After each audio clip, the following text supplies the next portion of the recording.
ត្រីបឹងកឆែតមកមុខនេះអូននិយាយពីថាឆ្ងាញ់អស់តោះហ្មងហើយចំពោះរបៀបធ្វើក៏អត់មានអីពិបាកដែរខ្ញុំប្រើត្រីទូ2កឆែត1គីឡូមកហើយនឹងគ្រឿង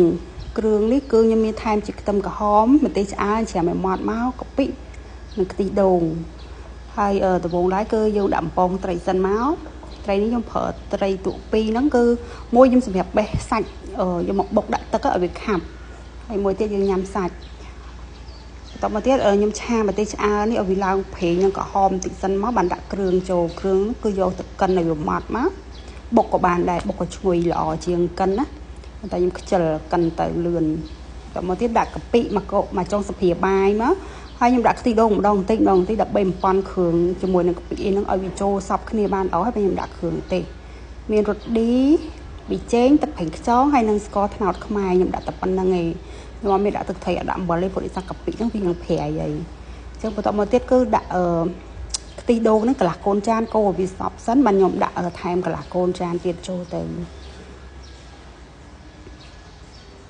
បន្តមកទៀតត្រីហ្នឹងគឺខ្ញុំបេះឲ្យបុកវាម៉ត់អញ្ចឹងមកដាក់ចូលទៅវាខាប់ទឹកបានល្អហើយវាចាប់ជាតិគ្នាហើយអានេះខ្ញុំភ្លក់ទៅរៀងស្ទើផ្អែមខ្ញុំថែមទឹកដោះគោខាប់មកសុភាបាយទៀតថែមទឹកដោះគោខាប់ហើយនិយាយថាចាប់ជាតិគ្នាឆ្ងាញ់សាហាវហ្មងអញ្ចឹងចុងក្រោយត្រូវជាតិហើយគឺដាក់កញ្ឆែតហ្នឹងឆាត្រឡប់មកត្រឡប់ទៅបានហើយ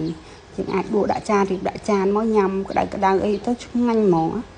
បើសិនជាយើងរកនឹកមុខម្ហូបអត់ឃើញអីអាចសាកមកមុខនេះបានអត់ពិបាកទេធ្វើងាយហើយញ៉ាំឆ្ងាញ់ទៀត